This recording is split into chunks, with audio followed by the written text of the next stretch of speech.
On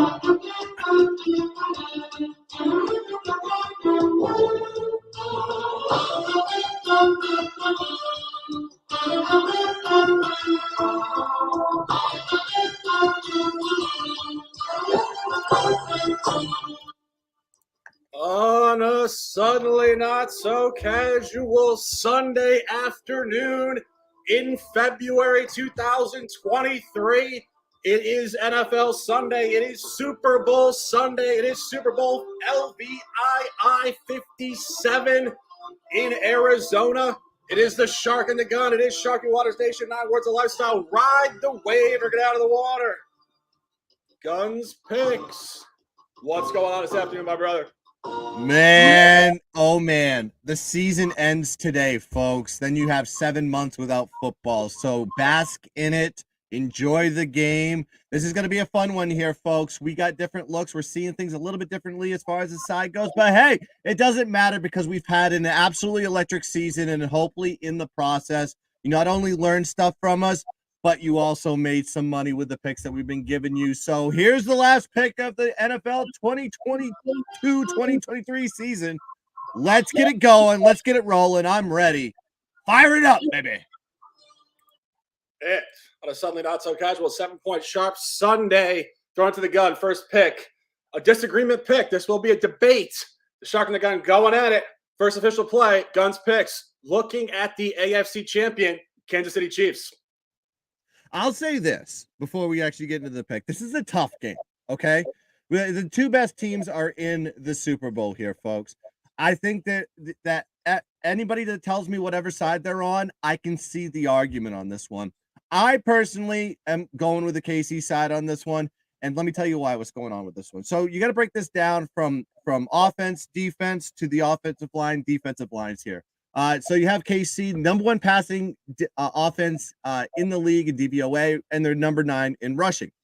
Philly, number 9 in offensive passing, number 1 in rushing. So these are two electric offenses here.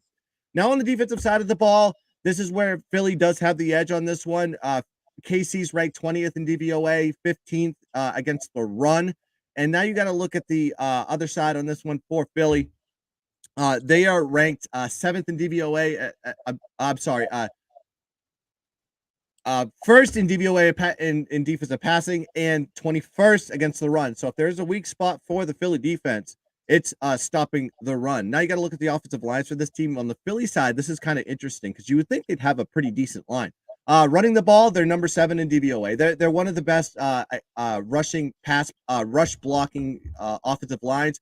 But on the defensive side, on the offensive passing side, 21st in DVOA. They gave up 44 sacks this year. And then you go, oh, well, Gardner Minshew did play in some of those games. Well, 38 of those sacks were taken by Jalen Hurts. So take that stat with you and put it in your pocket. Now, the defensive line on this one for the Philadelphia Eagles, they're ranked dead last in DVOA as far as the rushing defensive line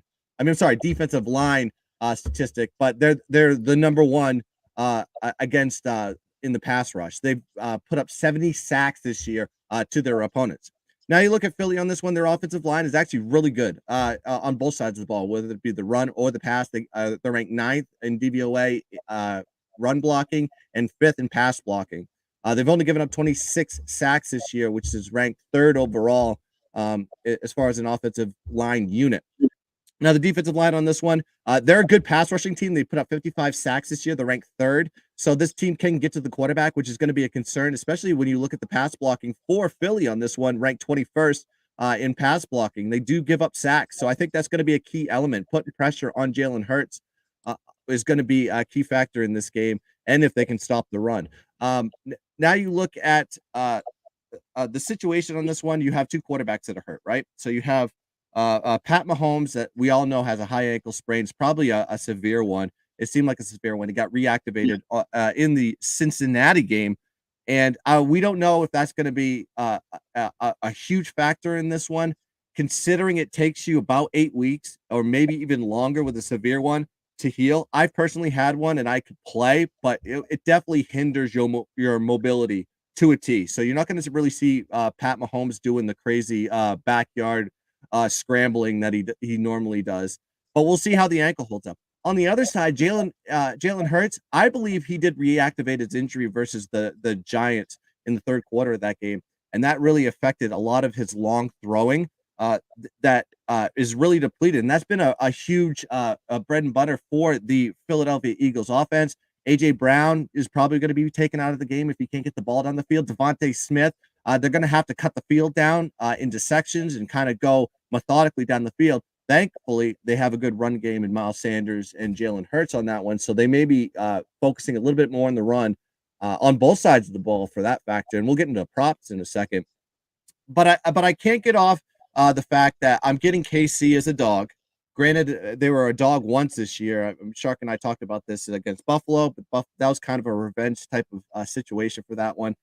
And I just think that if I'm going to be going with the coaching advantage, I got to be going with KC on this one. Andy Reid. I think this is going to be a really close game. It's going to come down to the wire, and if it comes down to the wire, I'm going to trust experience over inexperience. Jalen Hurts hasn't played in a Super Bowl yet. Pat Mahomes has. So has Andy Reid. He's been in multiple Super Bowls on both teams. So I'm going to be going with KC on this one, plus 1.5. And also, as I'm saying this, I'm telling you, this is going to be a rock fight type of situation game. I think both teams are going to want to focus a little bit more running the ball and short passing, which is a low scoring situation for you on this one. So I like the under as well, under 51. Those are my plays. KC plus 1.5 and the under 51. Yeah. And I think jumping off this, as I said, disagreement. And I think Guns is making some good points to the under. If you do look at Kansas City in the last few games within the playoffs, 2 games under 50, 27-20, 23-20. But staying course, my top play on a suddenly not so casual Super Bowl 57 Sunday. Philadelphia Eagles, stand the hell up. Bang, bang, bird, gang. Let's fucking go. And for those of you guys that have not watched our show, Guns and I are great friends. This is some friendly battle here. The gun. You got to fire off the gun, baby. Let's fucking go. I'll get the. There you go. And what I'm looking at here, Guns said it, this is going to be a tight game. There's no way in my mind am I seeing a blowout in this game. The only people that are telling you this is going to be a blowout are the local fans in Philly in the barbershop that have just been blindly watching Eagles football since 1949. And staying course with it, there's a couple of things that I ask myself when I look at Kansas City. One, is Kansas City really this good against the NFC outside of Arrowhead Stadium? And you have to go back to early season. And we've talked about this every single week, going back to Sunday, September 11th. Week 1, it was, and the season has flown by. But the Chiefs have been incredible, not just impressive, incredible on the road against the NFC, blowouts, and just scoring the football at will. 44 points at Arizona, 41 points at Tampa Bay, and surprisingly, 44 points at San Francisco. But I do think this is symptomatic to early season football. All of these came before the bye week in week 8. And I think those teams, honestly, if we really look back, hindsight being 2020, were a lot worse than people thought they were. People were very impressed by the blowout of Arizona coming off a playoff run last year, and they were very impressed by a demolition of Tampa Bay as well. And I believe San Francisco had some injuries at that point in time. They were not playing to full capacity. But if you really think about that, and then you look at the line structure, you mentioned it. Kansas City being an underdog here, I think, is telling you an interesting story. Kansas City is rarely ever an underdog. And they were an underdog at open last week, which was the first time in years that Mahomes had been an underdog in the playoffs, but that was because of his injury question. The only time they were a legitimate underdog at close this year was a home game against Buffalo, Sunday, October 16th, week 6. Buffalo did get there and cover the spread, -3, 24-20. That's kind of where I see this game going. I think Guns makes a great point on the under, and I think the Birds do get there. And I look at the other side of this, and Guns made a couple comments to me off the air. And he said, who have the Eagles played? And I've been looking at this all week, and I've been listening to some media outlets, and that seems to be a very pervasive narrative within a lot of mainstream media commentary. And I always ask the question, when you gravitate to the top of the sport, how can you really play anybody if you're just that much better than everybody. Not a lot of opponents. And you really start to go through their road calendar. Sunday, September 11th being the starting point, that win at Detroit was much more impressive than people thought it would be, 38-35. And you go down the calendar, only one on the road all year, not with Jalen Hurts. Jalen Hurts is running a clean sheet on the road this year, straight up. And I do think this really is a compounding story for Kansas City as well, psychologically. We saw it last year. The Kansas City Chiefs, in my opinion, capped out emotionally in round 2 at home against Josh Allen and the Buffalo Bills in a game we have discussed numerous times where there were multiple touchdowns and lead changes in the last 90 seconds of the game. Really a historic playoff back and forth battle. But they left it all on the table and they had nothing left to beat Cincinnati in the AFC Championship game. And obviously Cincinnati went to the finals last year. Now they left it, in my opinion, on the table last week, 2 weeks ago, I should say, in a real back and forth, tightly fought walk-off Harrison Butker 45-yard field goal inside of a minute. Philadelphia has been cruising, and I mean cruising, outscoring their opponents 69-14 in the 2 rounds. And I do think to a certain degree, it could continue here because this team is just not drained at all. And the draining really does make a difference in professional football. I mean, you see it in basketball all the time. They load manage so they don't have the drainage at the end of the year. Football, you get your ass kicked every week. And the recovery is real in the week. And I think a lot of people don't really understand that. I didn't play professional football, but it's a very valid point. The average fan does not really understand how hard these guys get hit in the trenches. And week after week, to have to go through these tough games for Kansas City. Kansas City has been in a ton of tight games recently, including 2 one-possession home games in the playoffs. I think Philadelphia has more legs, more energy, more juice.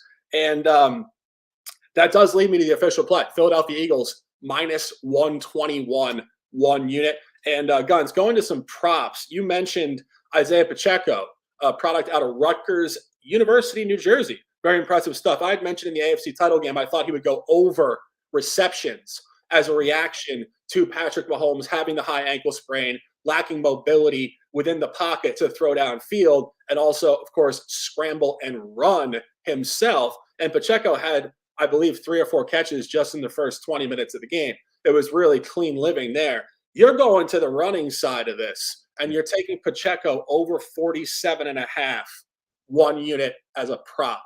Yes. Yeah, that's correct. It's like actually you've seen that like the last like 6 or 7 games, they've really made Isaiah Pacheco their main back as far as power running is concerned. He's north and south. He's run really well. And he gets 12 to 14 carries a game. I mean, that's pretty much what his average is right now. And then you got to look at the Philly defense. Like I said, the weakness of the Philly defense, you want to take advantage of them, is in the rushing game. This is an aggressive, and the reason why is it's just an aggressive defense. They want to blitz you. They want to get to the quarterback. They want to attack you.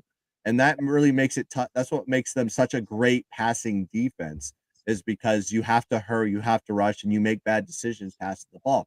But on the run side, if you're overly aggressive, it opens up holes where the running back can actually gash you and take advantage of your defense. So, I mean, they give up they allow 4.6 yards per carry for the season this year. So if you do the math on this one, if he's carrying the ball, I think he's probably going to carry it a lot more than 12 to 14 times, because I think this is going to be a little bit more. We need to get the ball out of Pat's hands in some of these situations, just so we can save his ankle for like maybe the second half, the fourth quarter, when they're going to have to make a run. And I think Pacheco is going to be a key element into what this KC offense does today. And you've just seen him just really rushing the ball real well.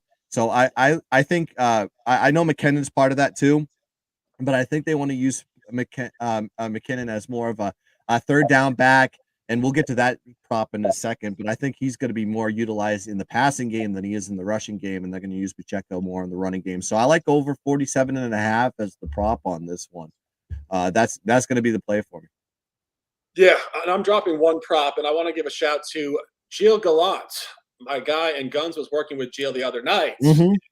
Of course, shout out to Gilles for his intensive homework on props in this sport, which is really a full-time job, if we're being honest. And people ask me all the time, Shark, why don't you do props? why don't you do player evaluations in prognostication? It's because it's an entirely different career almost. There's so much information, so many players, so many angles to look at. So I'm jumping off of Gio here. So I want to give him props for this angle, but I do like it. I'm taking it for a half unit officially. I'm taking Dallas Goedert touchdown anytime plus 187.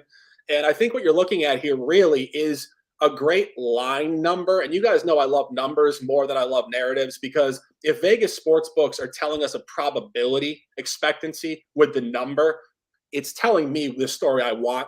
And what that story is when I'm looking at a guy that's less than a plus 200 to get a touchdown, who only had 3 touchdown catches all year. If you just do some small math there, they're telling you here there's a higher probability of him getting a touchdown in this game than there was in his season, essentially the scheme that they had. And if you really start to go through the last couple games, he's becoming a lot more active in the offense. Go back the last few weeks. The finale against the Giants, he did have 7 targets, 6 catches, 46 yards. Against the Giants in the divisional round, he had 5 targets, 5 catches, and a touchdown, his first one in weeks. And last week against San Francisco, again, 6 targets, 5 catches. Notice this, very efficient catching the ball. Hurts gets him the ball, the scheme gets him open, and he catches the ball. 5 for 6, 23 yards. And again, this probability is where you want it. Based on the amount of touchdowns he's had this year, this line should be a lot higher. This should be over plus 300. They're telling you a damn good forecasting story here today. I think he gets a touchdown. I'm on it for a half unit at plus 187. Goddard anytime TD. And again, shout out to Gio Gallant for that particular angle and opening up my book when I looked at that. I thought this is a very, very good look here. Going back to the gun, speaking of the running game for the Chiefs, McKinnon comes in here now after I had suggested in the AFC Championship game, Pacheco would be catching the ball. Now you think McKinnon is going to be featured more in the passing game, and you're on an over here, 23.5 yards receiving. Yeah, when I look at the stats on this one, and granted, Pat brought up a good point on this one with McKinnon. It's like lately at least in the playoff games, he's been used more as a pass blocker than an actual receiving target. But I think with this defense here, with the pass rush that the Philadelphia Eagles bring, and it's a little bit different than the previous teams that they've played, to be honest with you.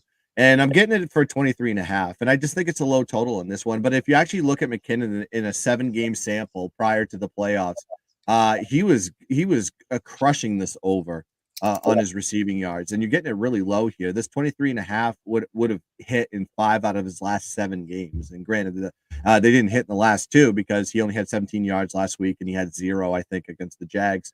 But you deal with the Pat Mahomes injury on that one. So I think he's going to be utilized a little bit more as a target, knowing that they're not going to be able to get the ball downfield as much, and maybe they utilize that early on to get Pat Mahomes comfortable. Try to get the defense to kind of step up and be a little bit more aggressive to take that away, and that kind of opens things up for the deep ball. I mean, that you could see him hitting Scantling down the field, Juju Smith. There's multiple targets that Pat Mahomes does have at his arsenal. I mean, and Travis Kelce will probably get a ton of looks as well. I mean, this is a Super Bowl. He's their top receiver. I just think this is one of those situations that we may be able to just kind of find a little bit of a diamond in the rough on this one. I think he's going to be able to leak out and take away some of this pressure that the Eagles will be bringing into this game. So that's why I'm going to be taking the over here, 23.5. I think it got steamed up, by the way. I've seen some people grabbing 19.5s early, and then it steamed up to 23.5. So maybe I'm in the right direction on this one with McKinnon. So I got it over 23.5. That's the prop. Yeah, I don't disagree with that either. I think the reversal off of Pacheco is a really sharp look. Another one that I'm looking at here, and I'm going to drop it now. I'm playing a quarter unit on Devontae Smith, anytime TD. And I think, again, this is a great feature because I think that they're going to be so locked in on A.J. Brown.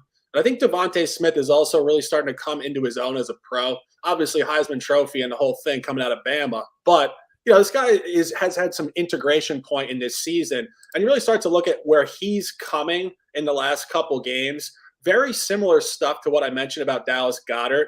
More targets and starting to catch touchdowns. He does have 3 touchdowns in his last 5 games. He did have 2 at Dallas, which I think is important. That was their last road game. So if he's performing on the road, hostile environment, big game, I think this suggests him getting one here. He was shut out last week against San Francisco. Of course, he did have that really heroic, amazing sideline catch on the opening drive, which was actually not a catch. No, I think it was no. Which propelled that drive to get the Eagles an early lead there. But again, coming off of an effort, 3 targets, only 2 catches, 36 yards, no touchdowns against really a lockdown secondary and second level for San Francisco. I think this will be a little more open today, and I really like him to get a touchdown today as well. I'm putting this on record here, plus 165 quarter unit. Guns, did you have any other props you wanted to drop here? Yeah, I got one more prop that I'll drop here, and also this is not the last prop that I have. Obviously, I'm still going through the board trying to find some angles. We have some time before kickoff, so if you want to see the rest of the prop plays, I'll drop them into the Slack channel. It's wide open, it's free. Just click the link you're in. If you've been there before, and if you want to stay with us, just tip them up. But I'm looking at this one. Like I said before, when capping this game, I said specifically that I think the Jalen Hurts injury is not discussed enough, and you could really see it in his throwing since he's come back from that injury. I think Warren Sharp had a real good passing chart that showed the before and after of how Jalen Hurts has been throwing the ball as far as completions down the field. That has been a weak point since he's come back from that injury, and he's kind of kept everything inside of the bigger plays. And who's a bigger play target than A.J. Brown? That's why I'm going to be taking the under on this one, 72.5 receiving yards. You see the last 2 playoff games, just as a sample here. 3 receptions, 22 yards versus the Giants, 4 receptions, 28 yards versus the San Francisco 49ers. So you see this team kind of like really adjusting to a quarterback that's not 100%, and it really shows there. Granted, like Shark said, Devontae Smith has probably been a better target for Jalen Hurts as of late than A.J. Brown has, and but you've only seen that his longest throw since he's come back from that injury was that catch that was essentially incomplete. And he really hasn't taken any other big shots. I think it's affected his accuracy, it's affecting his throwing ability, and he feels a little bit more comfortable focusing on the run game and then maybe the short passing game. So I think that kind of takes A.J. Brown out of it. And of course, Casey's defense, what are they going to be focusing on? They're going to be focusing on the big guy and making sure that he doesn't hurt him. So I think Devontae Smith is probably going to get a lot more looks. And actually, Goddard's probably going to get a few more looks as well, because I think he's going to have a lot of man-to-man coverage, which Shark brought up a good one, and it came from Gilles, too. Anytime touchdown with him is a perfect look. I like that one. It probably will add it to my card, to be honest with you. But anyways, A.J. Brown, under 72.5 receiving yards is the final prop I'll bring to the show. Yeah, I'm looking at 2 more props here. I'm going to drop 2 more. Small. We're going 0.1 unit, and this is roughly to win 1 unit on both because they're very high implied odds.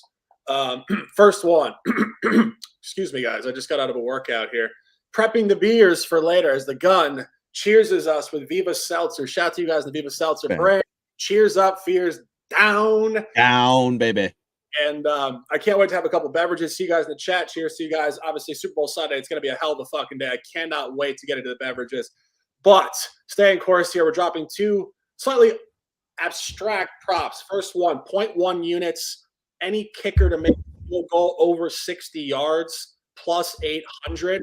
I think this is actually very good implied odds. I don't believe there's been a lot of kicks in NFL history at this length. The fact it's even on the table at under plus 1,000 is speaking to a bit of an implied odds. Of course, Harrison Butker has a golden leg. Jake Elliott also very, very effective. And I think this is the type of game where you could see a situation where a team will kick a field goal at this length. So we are on plus 800 over 60-yard field goal plus 0.1 units. That is to win 0.8 units. And any defensive player to have 1 solo sack and 1 interception at plus 900, also 0.1 units. And I think this is a really sharp look as well.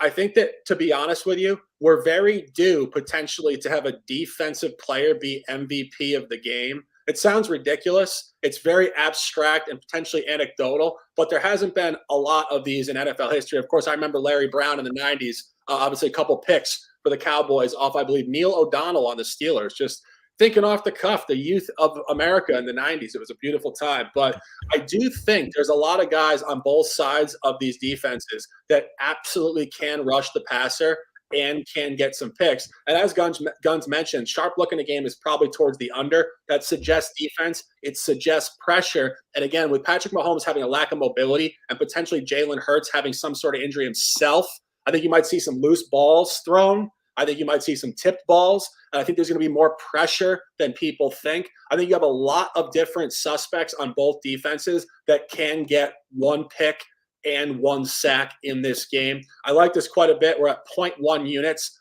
plus 900. Guns picks, anything else, or do you want to wrap up this broadcast?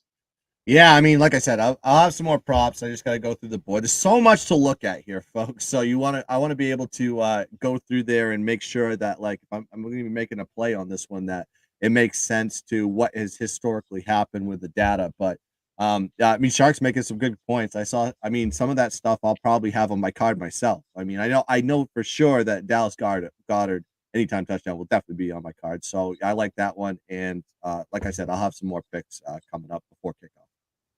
Absolutely. So wrapping it up, we appreciate you guys immensely. I have all the plays I just mentioned. I will go through them in order. Philadelphia will stand the hell up, gentlemen. Minus 121 on the money line, 1 unit. Dallas Goddard, anytime TD, plus 187, half unit. Quarter unit, Devontae Smith, anytime TD, plus 165. 1/10 unit, any kicker to make a 60-yard field goal or higher, plus 800. And 1/10 unit, again, any defensive player to have 1+ solo sack and 1 interception, plus 900. Guns picks KC plus 1.5.